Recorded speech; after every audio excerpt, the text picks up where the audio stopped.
Welcome to Kalamazoo Lively Arts, the show that takes you inside Kalamazoo's vibrant creative community and explores the people who breathe life into the arts.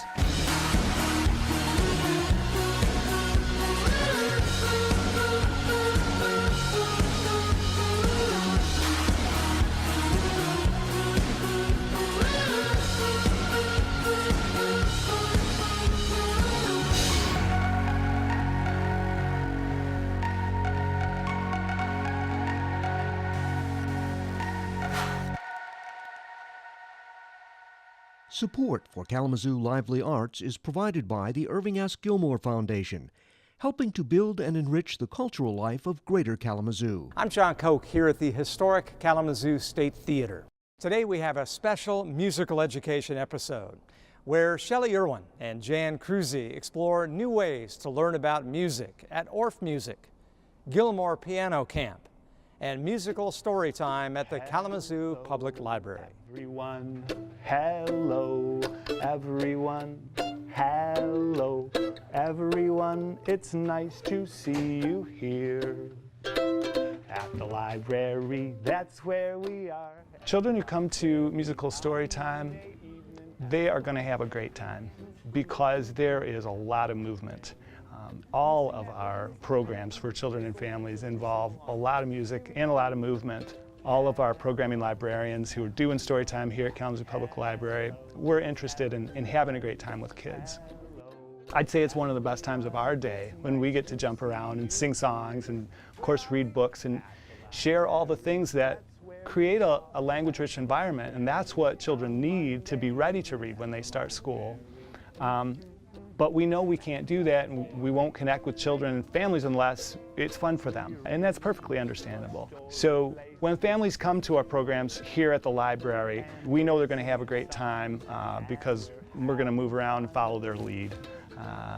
We love being able to provide an exciting program with a whole variety of different picture books that we share in the program, along with lots of movement games, music games, puppets and crafts, and things that are great fun for families. Bill, introduce us to Octi. I sure will. This is Octi. Octi is, as you can see, an octopus. Octi's a musical octopus, so Octi speaks with musical notes, not with words as you and I do. And so Octi has a favorite song. Octi loves to sing this song. And you can sing along with me if you want. A, B, C, D, E, F, G, H, I, J, K, L, M, N, O, P, Q, R, S, T, U, V, W, X, Y, and Z. Yes, I know my ABCs. Next time, won't you sing with me? May I try it? Yeah, absolutely. Would you like to learn how to play the ABC song? Yeah, so if you hold Octi on your lap like so, and you will notice that this, the red tentacle, is the tonic of the scale. It's the key of F, essentially. And so if you play red, and then the light blue, that's a fifth above it. So that becomes twinkle, twinkle, and then the next note higher is little, and then back down to star.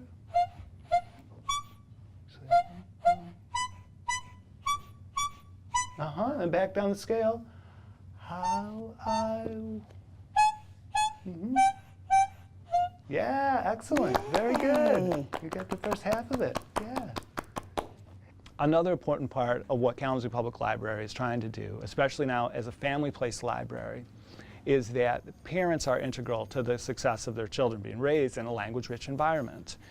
First of all, we're so happy that families join us here in the library to have some fun for a short part of the week. And the fact that the children are there with their parents means that the parents are excited about what's going on here. And what's great is that the parents often play right along with the kids. So in a story time, it makes me super happy to see dads and moms singing right along with the songs that they may remember from childhood, or maybe they're new for them as well. Parent participation is so key in the success of our programs here.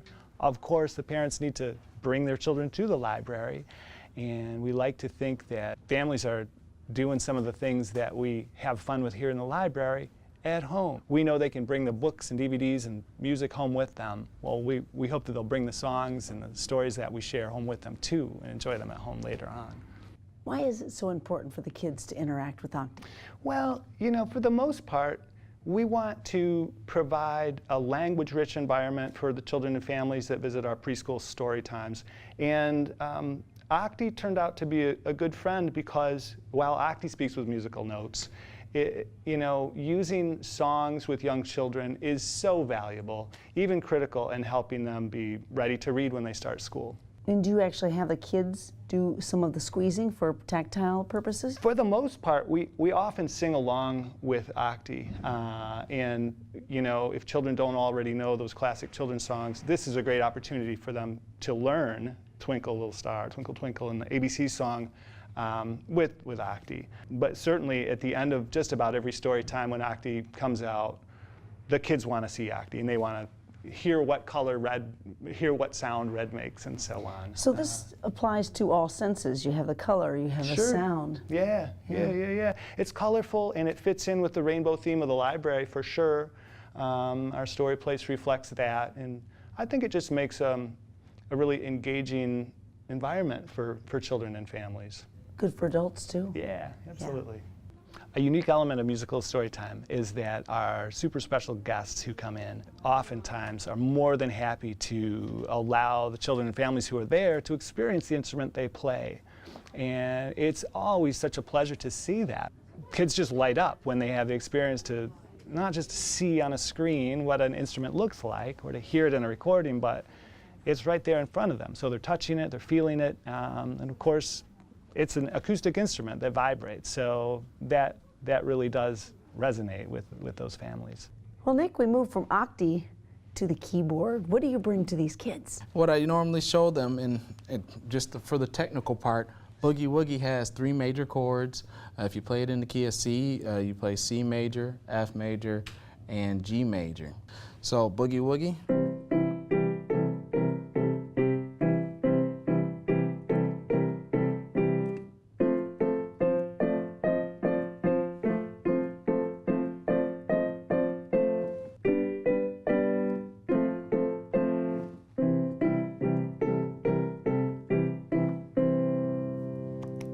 What do you get from this experience? Well, the funny thing is every time you play the piano, you get better. It doesn't matter if it's the simplest thing like Boogie Woogie, you're honing your skills. I love it. I love playing the piano. Some days having a rough day, like I said, I can let my emotions out on the piano. I can play a song that matches my feelings. Sometimes I need to uplift myself and I can play and sing a happy song right there on the piano. And it's my friend, my accompaniment right there, and I get to create it. And Octi looks pretty good on your keyboard. Oh, yeah. Thanks, Nick. Thank you. Shelley, this program at the library, how does it work? Oh, it's just a bundle of energy. These little minds and these little bodies are being exposed to instruments, to an orchestral setting, to learning how to behave together, and the talents of Bill Caskey you can't beat. He works with them as though he was one of them, and it's really inspiring to see and be in the room. And tell me about his interactions with the children, how that works. Well, it's again, you go from all the gamuts of the music scene, specifically with the instruments. You've heard of the likes of a petting zoo. These kids get to actually pet the instruments that are part of this orchestration. And his wife is involved too, as very involved in the education venue. And you'll be seeing more about her and more about more little kids in an upcoming segment. Great program at the library here in Kalamazoo. Coming up next, Jan Cruzy plays with and explores instruments firsthand at Orff Music. The Orff technique was developed by Carl Orff and Gudnad Kateman, and it was all about observing how children learn, and they learn through immersion and exploration. And he said, well, this is how we learn language, this is how we should learn music. And so with the Orff process, it's a lot of experimentation, you start with imitation, exploration, and they get to play with it, experiment with it, whatever concept you're working on, and then they get to create with it. Marcia, if I was coming in here, what would I do? I'm not a percussionist. Just see what kind of sounds you can make. Just play. So if I was one of your students, you would just come in and say, Yep. just start playing something. Okay. Yep. Can you think of any other ways you might make a sound? Okay. Any other thoughts? I can see where the critical thinking comes into it. Yeah, I mean, you know, you have your... And of course the kids will come in and go, you know, they'll be all over it. I've even had some kids bring their foot up and start playing it with their feet. And as long as they're not abusing the instrument, we're okay. But they need to know what kind of sounds. Carl Orff again said, how do children learn? They learn through play. And so we need to give them a chance to play. When I start class, if I'm using a piece of equipment, for instance, bean bags, I will just set the bean bags out on the floor, and then as children come in, they decide, they just get to play with them because they need to play with it. It's something new, it's a prop, they need time to play. And so when it comes time for us to actually use that with the piece of music that we're doing, it's not a novelty. They're used to playing with it, they've figured out how to manipulate whatever it is, but then we'll use it. Sometimes it's a structured game. Sometimes it's just listen to what you hear and react to that. For instance, with bean bags, they may toss them in the air and their voice follows what they see. So there is a musical goal in mind in the play, but it's a fun way to do it. And that's how we learn language. We are immersed in it, we hear it, we play with it. When children babble, they're playing with different sounds when babies are babbling. And that's what we do here, we play with the sounds. Whenever I introduce a new instrument, there's always time to just play. They need to know what it can do before they can figure out what to do with it. And so then I'll say, okay, so now let's just take one hand, and we're just gonna drop it in the middle, like you're bouncing a ball. Now try it with your other hand. And now go back and forth.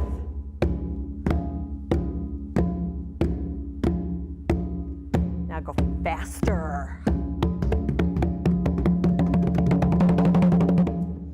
It's hard. I can see where, like I said, the critical thinking comes in, because you really have to think about your hands and what your brain is saying and what else can I do to make sound. So you would say slow or faster, or use something else as far as not just necessarily hitting the drum, but maybe...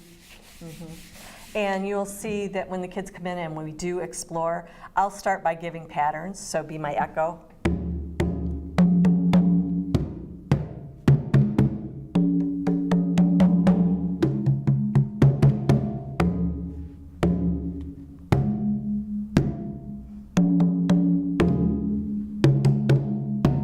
So we've had a chance to do my echoes, but then the next child is the leader.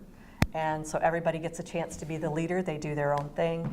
I did a lesson with hand drums with a kindergarten class. And everybody had their own drum, and we experimented with sounds. And one of them starts clicking at it and goes, that sounds like rain. All of a sudden, my whole lesson plan went out the window. We did Rain, Rain, Go Away. They figured out that if they flipped the drum over, it got louder, more like a thunderstorm. And if somebody picked up the drum and started hitting it, it was like thunder. And it turned into their own thunderstorm.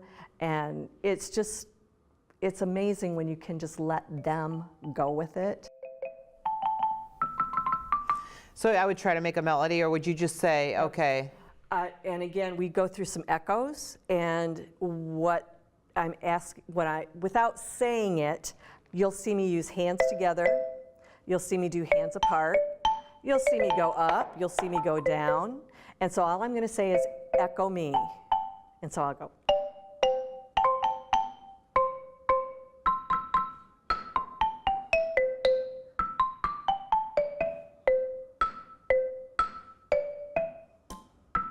And what I'm noticing there, again, this is what I'm taking in when the kids are coming in. You followed really well until I got to the idea of skipping.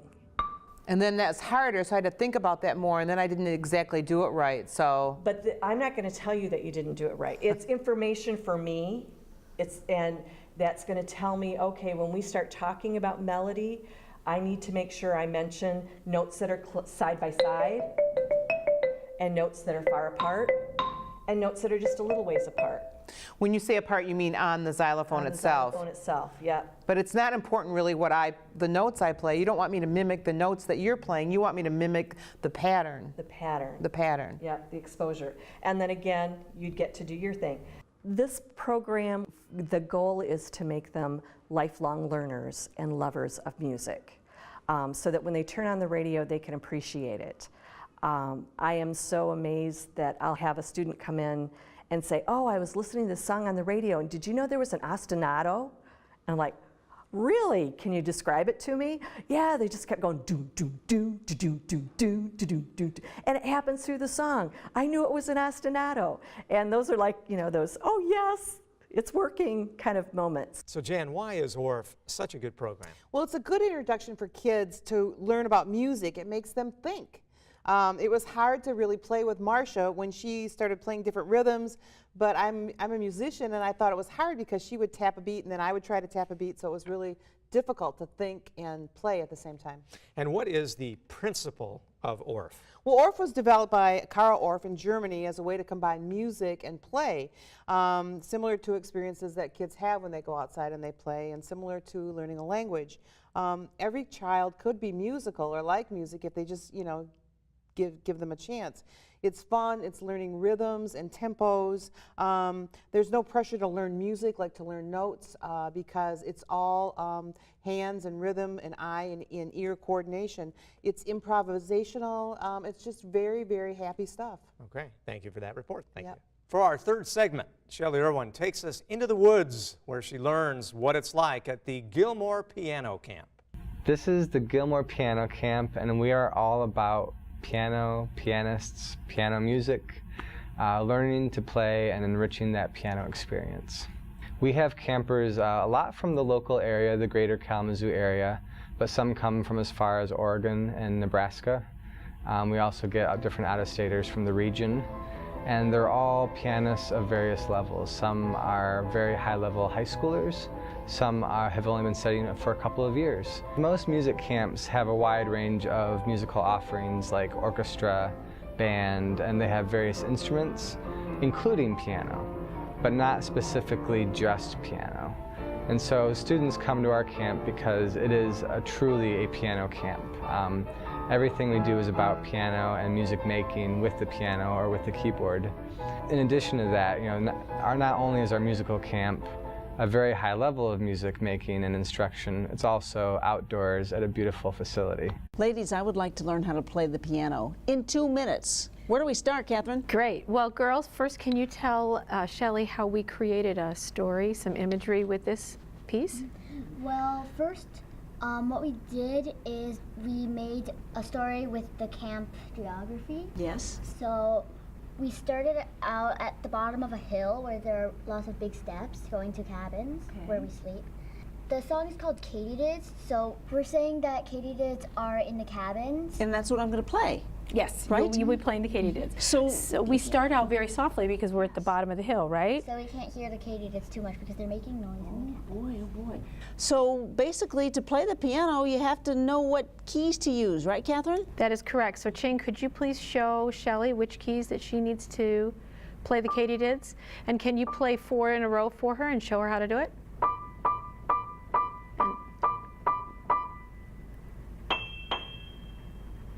Is this the right, am I Can at you the show right her, place? can you show her Show where me the the B keys. is? It's right here. Okay, ready?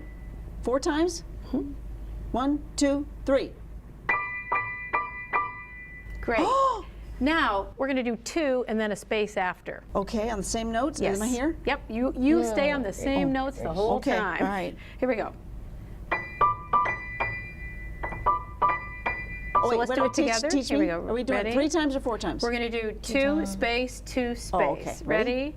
And space. So it's the dung, dung, dung, dung, stop. Great. So you can do a variety between the 2 with the space or all 4. And we're going to start at the beginning. Emma's going to play, and you're going to start at the bottom of the hill very quietly. Ching is going to help you.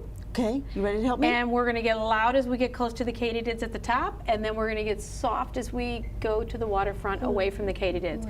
So you're not playing the piece, you're helping her play this time, and then we'll play the piece. My fingers right here? Like two, like. Just do why don't Boom, we do boom, space? Yes. Oh, okay. Boom, boom, space. You tell Yes, me you when to play your start to part. play.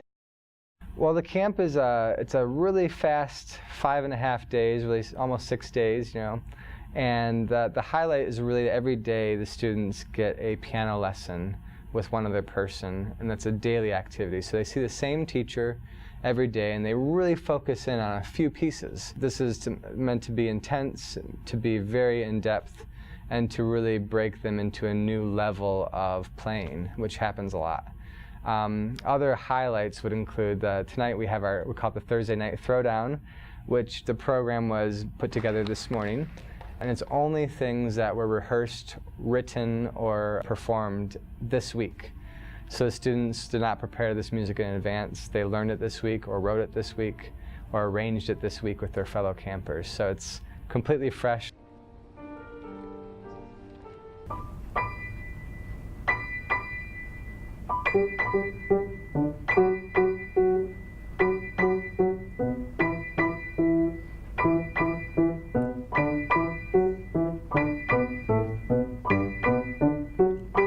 And maybe we'll go just a little faster as well. Faster. Do, do, do, do, do, do, do.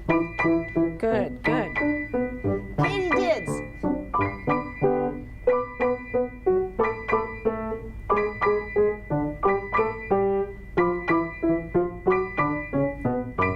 And we're getting a little closer, so they're a little louder.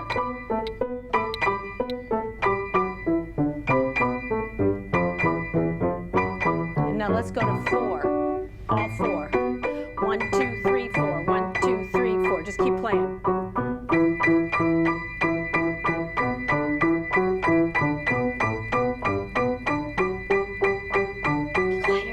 And now we're getting away. We'll go back to the space. 2, 2, off. 2, 2, off. 2.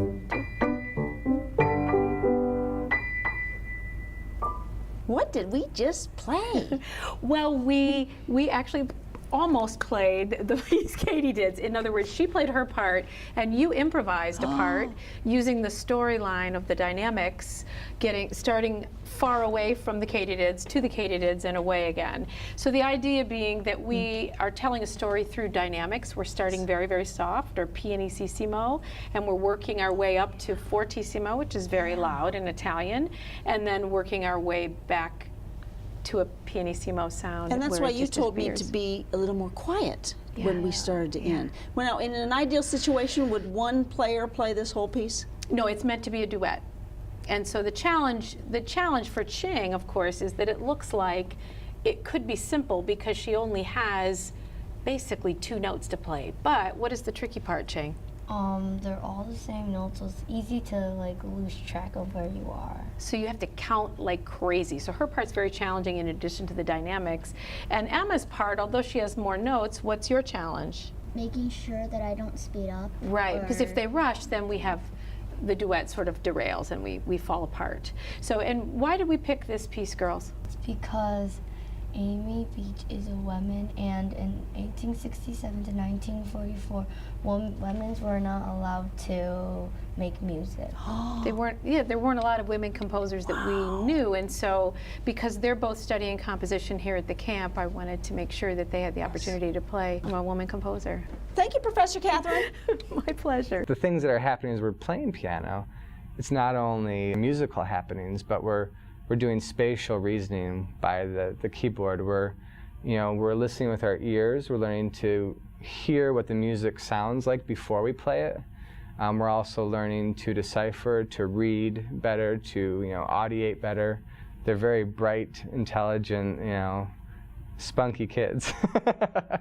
Shelley, when one thinks of Sherman Lake, it's a great atmosphere out there, but they think of nature, not necessarily music. This is quite a combination. Well, it's a nice combination. Obviously, the kids are there to learn to play the piano even better than they do, but they're there to also experience the camp atmosphere, the wise atmosphere, and they get to stay in cabins, they get their free time to swim or to play together, but they're focused on their piano. And it really is a unique opportunity for them. Yep, they're working with the best in the West Michigan area and the Kalamazoo area. There's a lot of one-on-ones. There's also a little recital that you have to prepare for too.